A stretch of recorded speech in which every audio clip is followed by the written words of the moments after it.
Rodriguez here with the Resiliency Project podcast. On this episode, we brought in former Associate Dean Kristen Tenner to reflect on her time here at Cal Maritime, how the campus has touched her, and some of the relationships and experiences she's going to take with her as she moves on to her next role in life. Associate Dean Tenner worked at Cal Maritime for 5.5 years, holding a variety of roles as a company commandant, working in res life, and working in student affairs.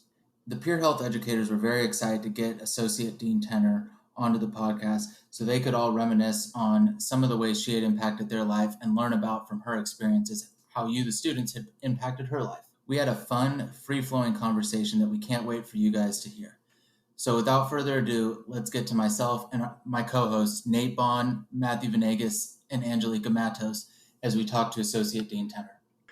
All right. As everybody knows her, we have Dean Tenner here, ex-Dean Tenner, also known as Kabloom, aka the most loved faculty on campus. If you had a vote, she's probably up near the top. Recently departed us as last week. Definitely big news to everybody. Kind of shook the school. So Kabloom, just kind of an intro here. Just kind of talk to the people about all the roles, actually not all, because that would be a list. Just kind of some of your favorite roles that you've played at Cal Maritime over the course of your time here, and maybe what you'll miss most. Thanks, Nate. Well, I started at Cal Maritime a little over 5 years ago as a company commandant, and I think that oddly enough, that is one of my favorite roles that I've held on campus. Because I love being kind of the person for a specific group of people.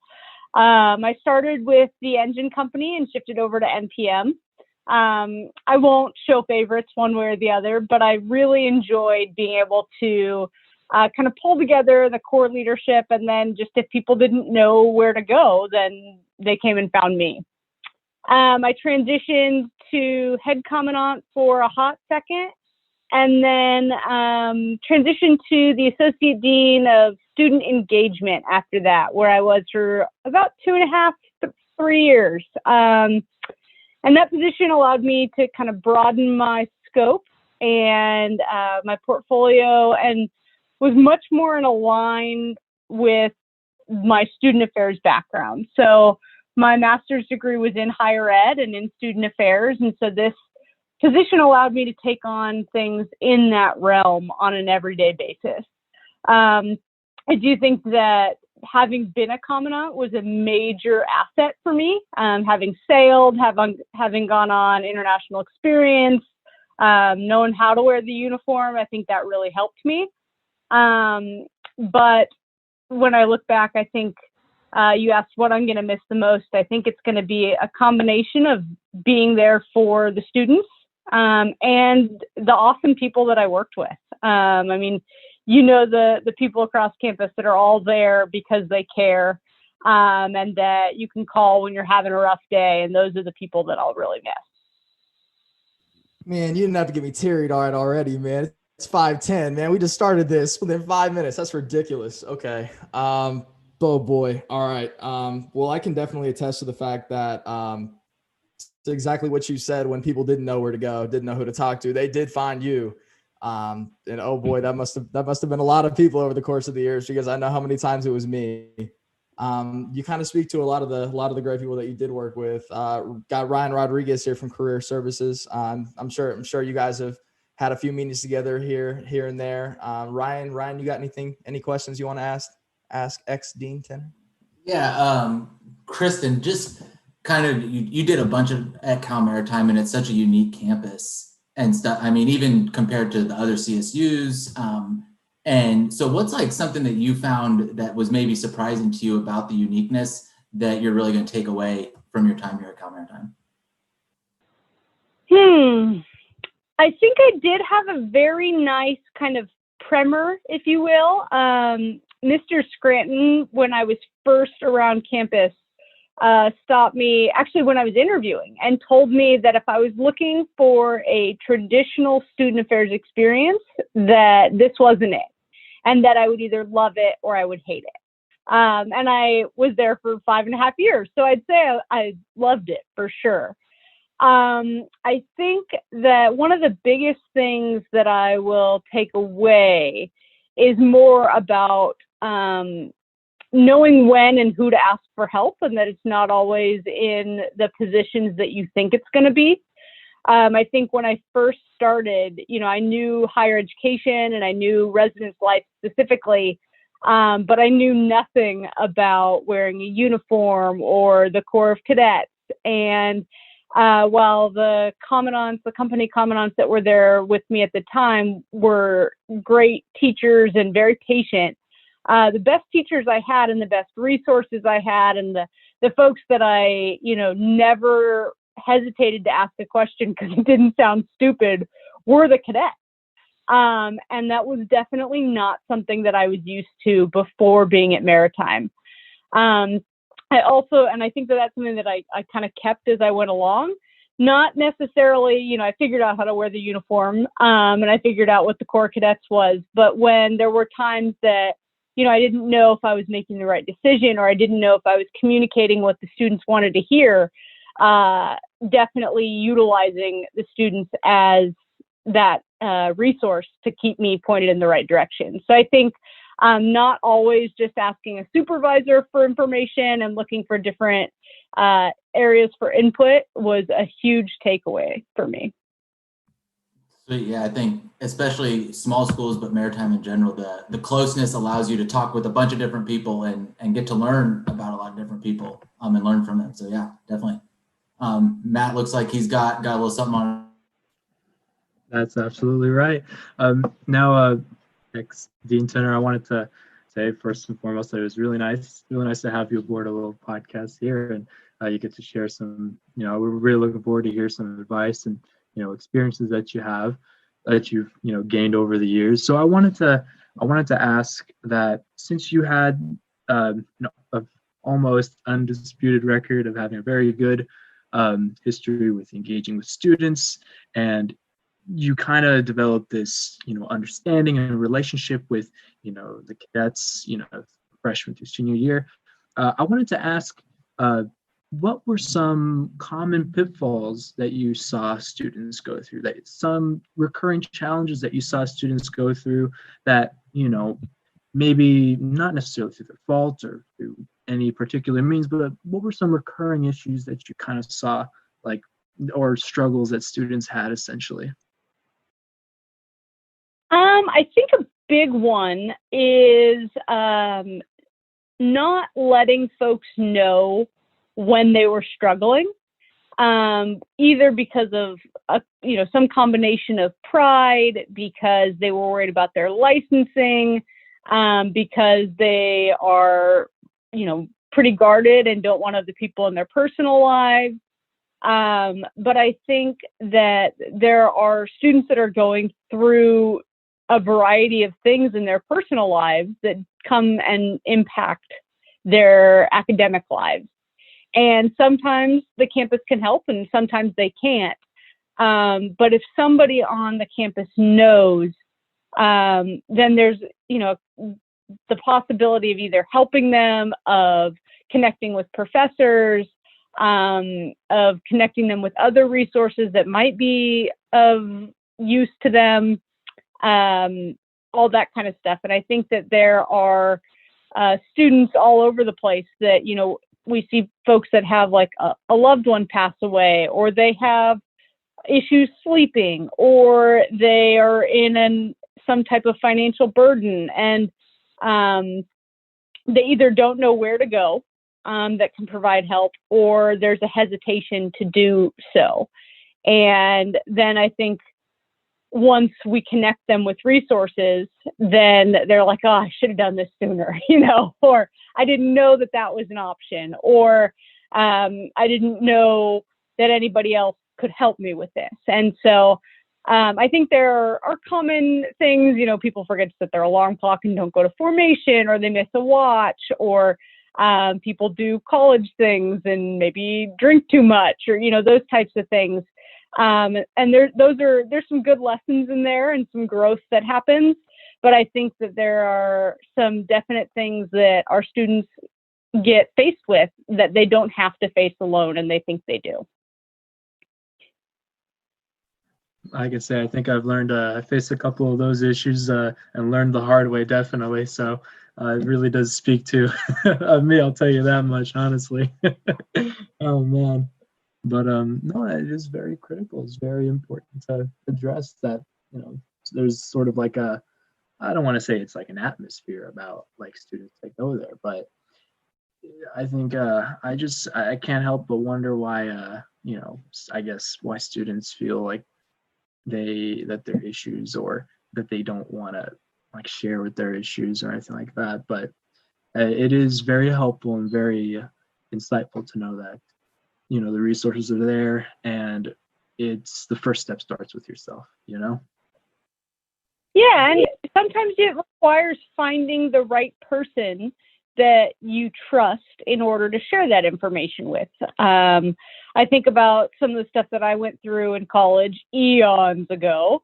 But, there are a couple of professors that I would tell certain things to, and others that I would never want to know any different. And I just wouldn't want them to judge me any differently for that. And so I think while times have definitely changed since I went to college, that piece hasn't. There has to be a foundation of trust before you're willing to just, divulge anything. But I think my big takeaway, or what I'm trying to communicate as a takeaway, is that there are definitely people that care. And they're all across campus, whether it's Ryan in career, or Josie over in student activities, or Melinda up in housing. There's another Tenner on campus that's pretty okay too.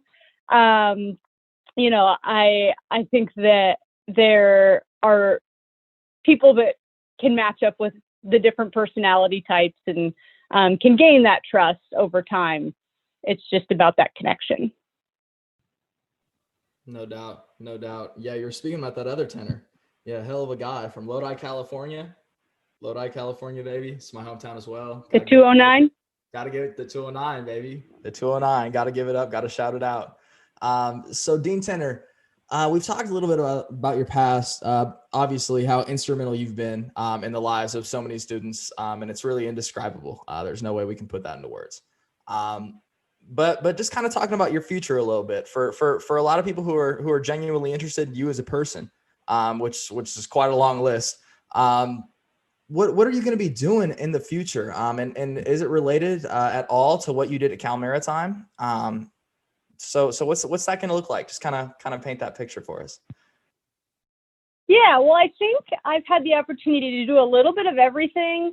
I got to stay on my toes at Cal Maritime, so I think almost everything can be transferable to what I did there.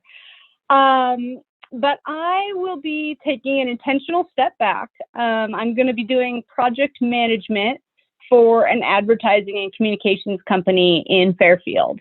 And for those that don't know, my undergrad degree is actually in stage management, which is like the backside of theater, and you keep all the stuff rolling in a production. So as a combination of the stage management and the student affairs piece, project management fits right in there really well. It's not a 24/7 thing, which is very important at this stage in my life.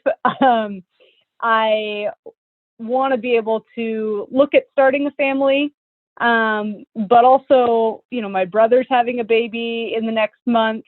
And there's just my ability to manage my own time with life and work, especially in higher ed, has been, we'll say, one of my downfalls. I'm kind of a type A personality, and I'm all in, or I'm all out. But I think that my wanting to make sure you all have what you need can sometimes come at a detriment to myself. So I want to take a step back, take a pause. They say if you hit an emergency, you got to put your mask on first, or you can't help anybody else. So focus a little bit on wellness, for myself. And so that's the plan. But I'll still be local. I think 99% of the campus still has my number, especially the cadets and stuff that do. I mean, calls and texts are still totally okay. I'm still around. It's the taking a step back while I do that. Kristen, I got a question if you guys don't mind off of that. Being in career services, and so like what I'm helping students on campus with, and you're doing a career change right now, taking a step back, which a lot of people can perceive from the outside as a negative.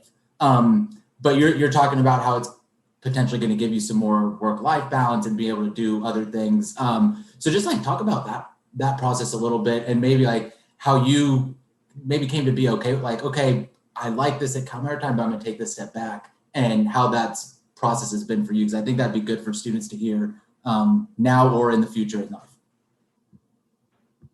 Yeah. I think it's important to note that, we've mentioned Matt, my husband, a couple of times.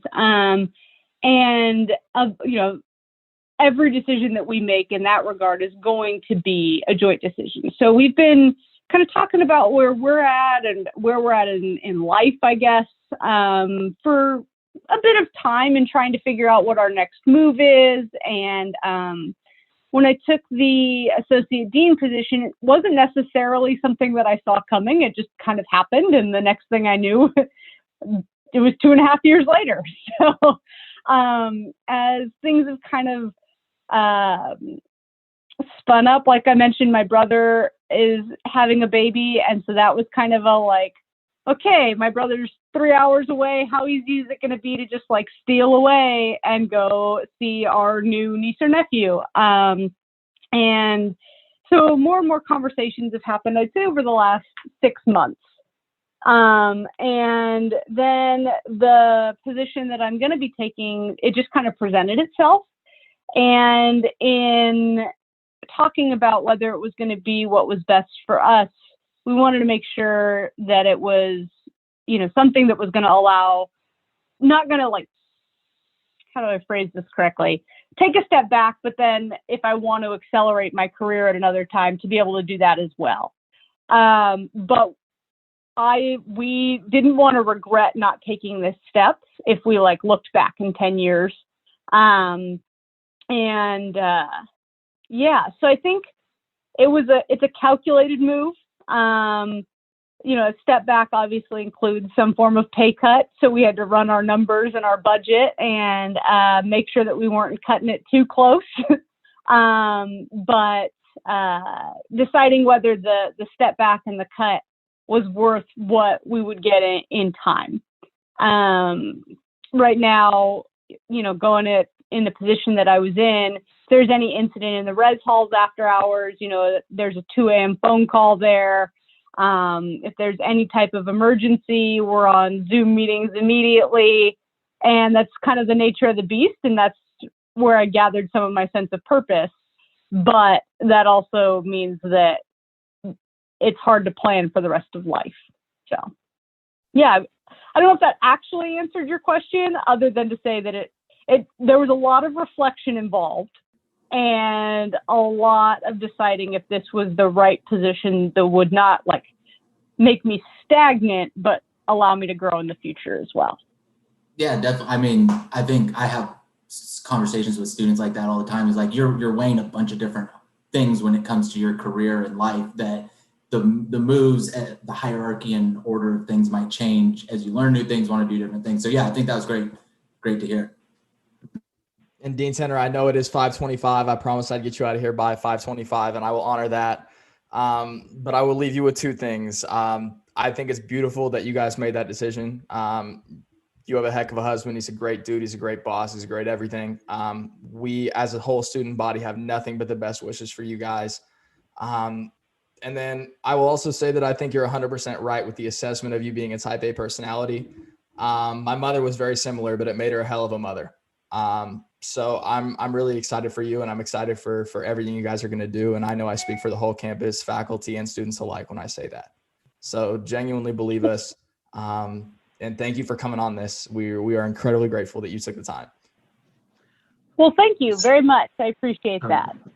Just All right. one last thing, if you don't mind me saying, former Dean Tenner, I went to campus. I lived on campus for the past, almost entirety of my whole school career, from freshman to junior year. And, I wanted to say that, having you as a very enigmatic presence, and being able to, having the security and understanding that, you were somebody that we could always turn to and, ask and seek advice. And if times got a little bit rough, or if we kind of lost a little bit of guidance, it meant all the difference. It meant that much of an impact to students like me and other students that, may not be here, but they still feel the same. They still share the same sentiments. So one big thank you from everybody else. Well, thank you. I appreciate that. And I don't want to underscore the impact that all of you have had on me as well. So that's definitely something I'll take with me and I'll treasure. And I've got memories on memories on memories. And, once campus is open to the general public again, I'll be around. Yeah. The general public, you stop that right now. All right, Dean Tenner, have a good night. Okay. Thank you again. Thank you. Yes. Bye. Good to see you. Thanks, Kristen.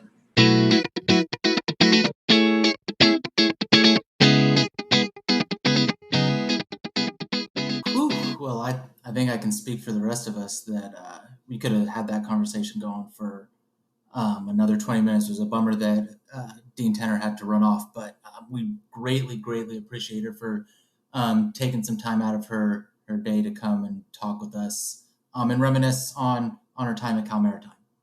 The big takeaway that I see from this conversation that we had kind of touches on three things that Dean Tenner brought up, but they can all be rolled into one big topic. So one thing she mentioned is being able to find the right person that you trust on campus, or people that you trust on campus, to share when you're going through some tough and difficult times, whether it be with school, personal, or any other thing that you have going on. And as she talked about when she first got on campus, was the beauty of Cal Maritime is we can get help from unexpected places. For her, when she was a commandant, it ended up being asking questions of students, and they were really the ones that taught her about Cal Maritime and what to expect and how to go about protocol and things, so on and so forth of that nature. And I think that is a great, great thing that Cal Maritime can offer, and being a small, close-knit community that, it's not always getting help from the person with a specific title that you might think. Help can come from all over the place, and it starts with building relationships. And I think that's one of the biggest goals of our Resiliency Project podcast, is to connect seemingly unconnected people, or maybe people that you might want to talk to, but maybe don't always feel like you can connect with them, and showing that, whether it be faculty, staff, students, a mixture of all three, that we can have these broader discussions. And really there is somebody or someone's on campus that we can all connect to. We're not going to connect to everybody, like Dean Tenner said. There were some professors when she was in college that she would have never talked to, but there were certain ones that she would go to for more than just asking questions about school, but asking questions about life. And I think that is the beauty of a small school. Another thing that kind of led into that as well was when Matt asked her what's one of the biggest pitfalls or reoccurring themes that she sees on campus that she could see being improved. And she talked about seeing students not letting people know when they are struggling. And as she said, it could be a death in the family, could be financial issues, could be trouble getting sleep for a myriad of different reasons. And how she's seen it hold people back from going and seeking the help that they need, whether because they were nervous, scared, whether they thought that there could be some repercussions. And again, that's what this whole podcast is about, is all of us are in this together to help each other. And ultimately, coming from my end as staff on campus, we want to see students getting the help that they need so they can succeed and thrive, both while at Cal Maritime and after they graduate. I know I can speak for Angelica, Matt, and Nate as well, that's why they wanted to start this podcast, was because they wanted to help you, the fellow students. And I think getting more comfortable with those conversations is a huge role in making a healthy, resilient campus, especially in the times such as we see ourselves now, where it is harder to be connected.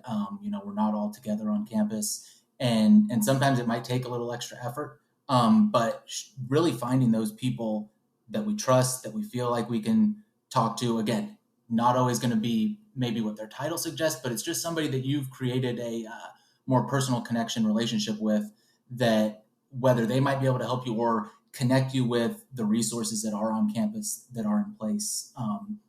I think that's a great thing about college is we all have these resources kind of here at our fingertips that might not be available in other aspects of life, whether it be student health, CAPS, career services, financial aid, the registrar, academic advisors, friends, a bunch of friends, a bunch of peers that you go to school with every day.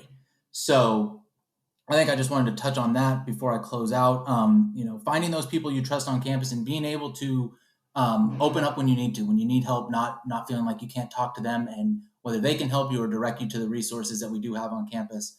I think that's a great lasting message that Dean Tenner leaves the campus with. And as she said, you have her number, give her a shout. And she would love to talk to you guys and still be in touch. This isn't a goodbye, it's just to see you later.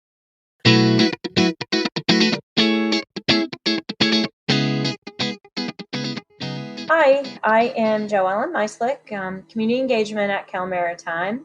I've known Kristen since she began as a commandant at Cal Maritime, and the first thing that struck me was her big smile. And over the years of knowing her, that smile has remained, no matter what the circumstances. She could be busy, she could be tired, stressed, she could be happy, no matter what, always smiling.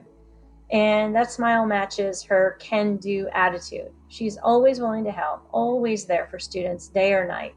And most recently, as my supervisor, she's always been supportive to me in every situation. And for that, I'm truly grateful. In fact, after our first year of working together, as part of my annual review, she included a feedback form in which I could also provide her with a bit of an annual review with feedback about her performance over the previous year. I sarcastically stated that her flaw is saying absolutely too much, that she needs to not say it so much because she gets pulled into doing so many things above and way beyond what is normal. We laughed over that, but it just goes to show what kind of person she is, one who is always willing to go above and beyond.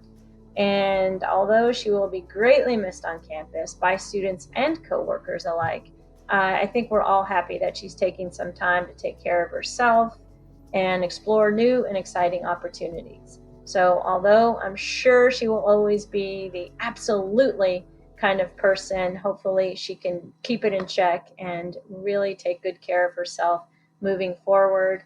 I'm grateful to have worked with her, and I certainly wish her nothing but the very best. Hi, I'm Chelsea Mclean. I am the Director of University Relations and Engagement, and I have known Kristen since she began her role here at Cal Maritime as a commandant. Well, Kristen is definitely going to be missed. I already feel her absence after only, her being gone for a week or two. One of the memories I have of Kristen, which kind of just it shows the type of person and leader Kristen is. I had an event, and it was the night before commencement, and anybody who's involved with commencement knows what all it involves, and it requires a late night, the days leading up to it as well as the day after. And we were having an event in the Felton backyard, and the catering crew was short-staffed, and Kristen came up. She went in the kitchen. She literally rolled up her sleeves and started cleaning all of the dishes, so that, all the workers that had been, working catering events all day and would be continuing to work events throughout the weekend had a little bit of break. But again, that's the type of leader and friend Kristen is. She's always willing to literally and figuratively roll up her sleeves and help anyone out. She'll be greatly missed, but the bonus is that during our time at Cal Maritime, we have built a friendship. So the friendship will go beyond the campus boundary and will continue on in our personal lives. So thank you for everything, Kristen. Hi, my name is Connor Crutchfield, and I am the Student Housing Director for Cal Maritime for this 2020-2021 academic year. And I knew Dean Tenner as the Associate Dean of Student Engagement at Cal Maritime. And I think one of my fondest memories, and quite frankly, it's quite a few memories, was our weekly one-on-ones where I got to go into her office, really pick her brain about what she thought about some of the things going on around campus and get some feedback on how I have been doing in my role as a SHD. And those were weekly, and I really miss them because sometimes it'd be explorative. Sometimes we'd share fun stories of our past, either on cruise, at Cal Maritime, or even before Cal Maritime. And I overall enjoyed every single one of them and do miss having them. But I'm glad that you're doing great, Dean Tenner, and looking forward to all the awesome things you'll be doing in the future. Hi, I'm Emily Silva, and I am the Student Athlete Council President on campus. I've known Dean Tenner as the Associated Dean of Students. My fondest memory of Dean Tenner is always talking to her about everything and anything, simply like she lives in Vacaville, or sports, or dogs. She was by far my favorite person to talk to. She will be greatly missed, but we will always cherish the memories we had with her. Hi, Dean Tenner. This is Lachlan Davis here, Corps Commander. Thank you so much for everything you've done for the Corps of Cadets, for the Triad, those late night phone calls, but also thank you for what you've done for me personally. When I had my housing situation and working with me and my roommates and getting us sorted, really appreciate that. Thank you so much for everything you did for us. So, Dean Tenner, thanks for coming on again, and we hope that you guys catch many more of our episodes on the Resiliency Project podcast.